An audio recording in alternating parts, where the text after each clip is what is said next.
It's baby, baby. Karen. Hey, you guys. So, I decided I'd come back with another little story time. But it's gonna be, as you can read from the title, like a love story. Okay.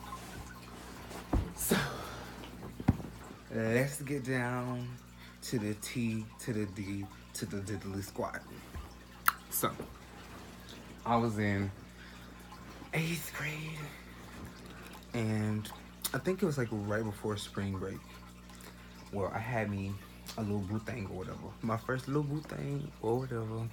And of course, me being me, I was being nasty.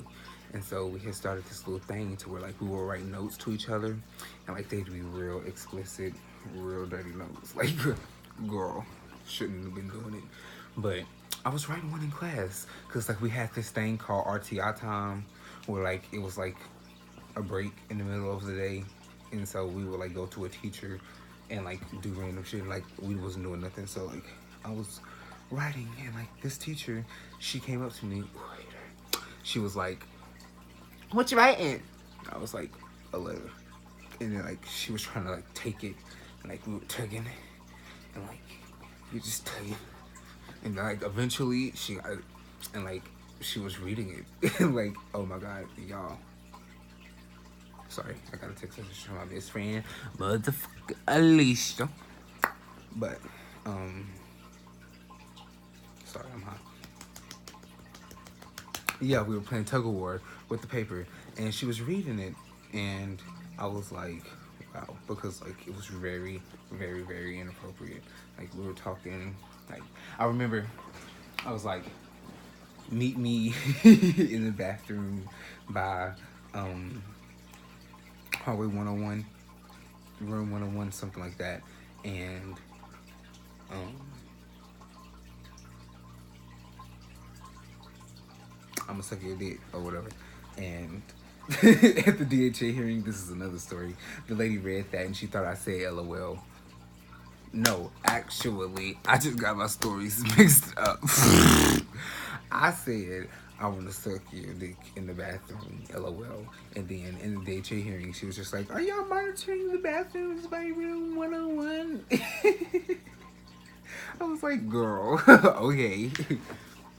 But that's besides the point. That was post came out. But so that was a couple weeks prior to the spring break happening, and so a couple weeks later, I know this is too small, don't clock me.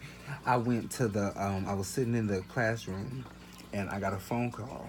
Like I didn't get a phone call. There was the phone rang in the classroom, and the teacher was like, "Karen, go to the office." And I was just like, oh my god, what could I have done? Like, I was just listing off everything that I thought that I could have done. And, like, I couldn't think of anything. And so I get in the office, and, like, I look down, and I see my note. And then, like, this other teacher, she was the, family resource officer, and like she stayed in the office. Like, girl, you are a family resource officer, you need to go back downstairs. Like, why are you up here? Like, you are not needed. Like, go give somebody some belts and pencils. Like, couldn't stand that fat hoe. She ended up getting lipo though. But anyway, yeah, she was in the office instigating. But yeah, this bitch ass principal, Mr. Can't say his name, but he was like, we were talking about it, and he was asking me, he was just like, "That's your lifestyle and all of this stuff." He was just like, "Do your parents like know?" And I was like, "No." And he was like, "Do you think they would be okay with it?" And I like honestly didn't know. Like, I didn't know. And so he was like, "Okay, well, you know I have to call them." And I was just like, I mean, do you? And so like, while I was sitting there, he like called my mom, and like my dad just got out of prison.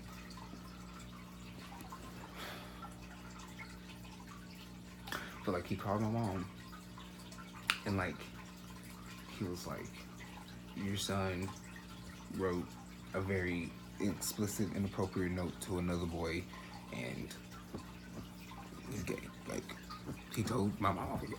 And then and I was bawling my eyes out, like in the chair in front of him while he was talking to my mom, like bawling. He was just like, yeah, he's kind of upset. You can come get him if you want to. And like, I'm bawling my eyes out. And so like, I go outside because, you know, I'm not going to sit in the office. Like, there's like chairs outside of his office. Like, I didn't go sit in the far chairs in the main office, but like, I was in a chair like right next to his office. Like, there was a boy. He was really cute. He was sitting next to me, and then there was another boy who like always tries to fight me for some odd reason when like he's literally irrelevant. This is literally irrelevant, and like I was just sitting out there bawling my eyes out, and like I never had a story to tell because like so much happened.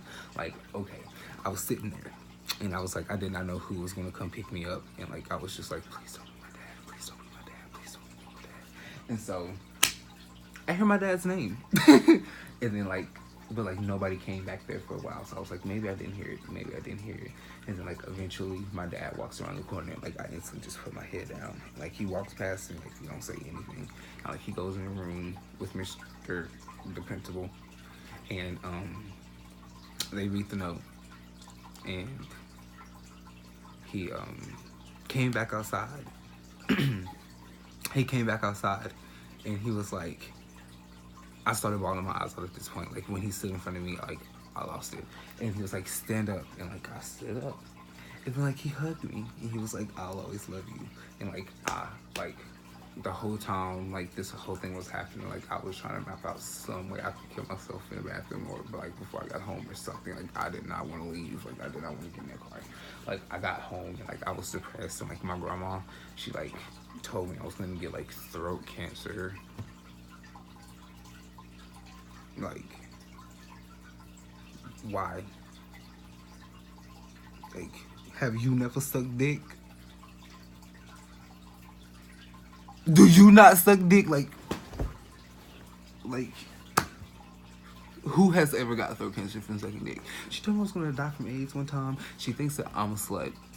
And she was like, oh, you want to be lining up all the boys down the street and just sucking them off, sucking them off, sucking them off. Like, listen, okay, I might suck a lot of dick. Like, but I'm not a slut or nothing. Like, just because I'm gay doesn't mean I don't want to be loved. Like, I don't want to be loved. People don't think I'm not pretty enough to be loved, but I want to be loved. But yeah, I had a funny video that I also wanted to tell y'all, but like I can't remember. And like I don't want this to be a very long video because people don't tend to watch it all the way through, and I want people to watch my whole videos because like you're gonna miss something. But I'm gonna cut it here, you guys. Just like and subscribe and share.